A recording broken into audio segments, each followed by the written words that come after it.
Hozirda internetda trendga chiqayotgan narsa tilla, quyma tilla narxlari.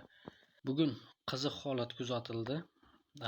$100 680 ming so'mga tushib qoldi degan vahimali xabarlar internetda bir ozgina tarqadi.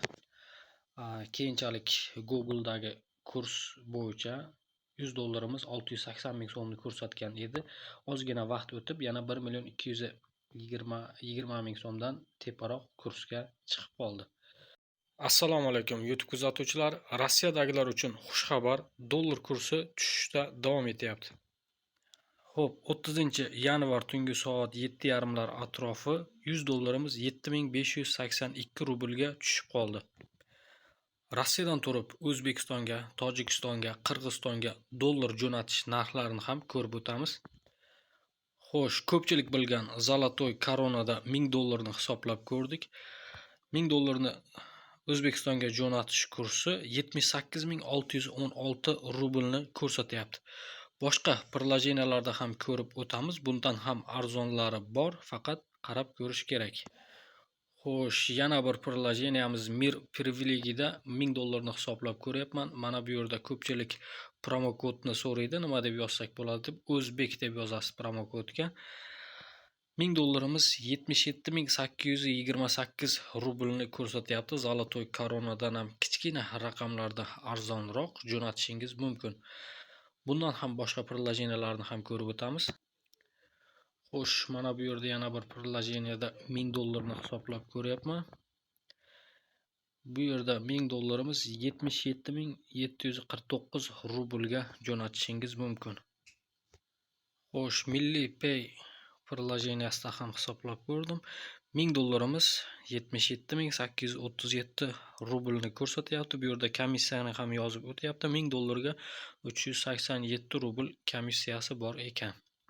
Ko'pchilikda savol tug'ilishi mumkin. Rossiyada dollar kursi yana ham arzonlashi mumkinmi deganlar uchun grafik bo'yicha ko'rib o'tamiz. Grafik bo'yicha qiziq holat bor. Mana bir oylik grafikimiz, bir oyning ichida yaxshigina tushishlar kuzatilgan. 1 yillikni ham ko'radigan bo'lsak, 1 yil davomida ham dollarning kursi Rossiyada kichkina raqamlarda bo'lsa ham pastga tushishini ko'rishimiz mumkin. O'zbekiston so'mini so'raganlar uchun ham O'zbekistonda ham dollarning narxi sekinlik bilan tushishda davom etdi. 13500 dan 12000 ga qarab tushishlar kuzatilgan. Mana ko'rib tursiz. Ozgina yana ko'tarilish bo'lgan. 12000 dan 12300 ga qarab o'sish kuzatilgan. Bu faqat kichkina raqam. Dollarning kursi Qirg'izistonda, Tojikistonda qanday grafikda ketayotganini ham ko'rishimiz mumkin. Xo'p, dollar va Tojikiston somoniyasida hisoblab ko'radigan bo'lsak, grafikimiz bo'yicha 1 yil davomida Tojikistonda ham dollarning narxi arzonlagan. Mana qiziq holat. Ko'pchilikka shubha tug'dirishi mumkin. Dollar kursi O'zbekistonda yana ham arzonlashi mumkin degan. Turkiyadagilar uchun dollar kursini ham ko'rib o'tamiz. Mana grafik bo'yicha Turkiyada dollar narxi kichkina raqamlarda bo'lsa ham faqat o'sish kuzatilgan. Eng qiziq holat Turkiyada bo'lyapti. Ko'p davlatlarda dollarning narxi tushayotgan bir paytda Turkiyada esa dollar narxi qimmatlab boryapti. Xo'sh, mana $1000 sotib olaman desangiz 43000 44000 lirada Turkiyada dollar sotib olishingiz mumkin.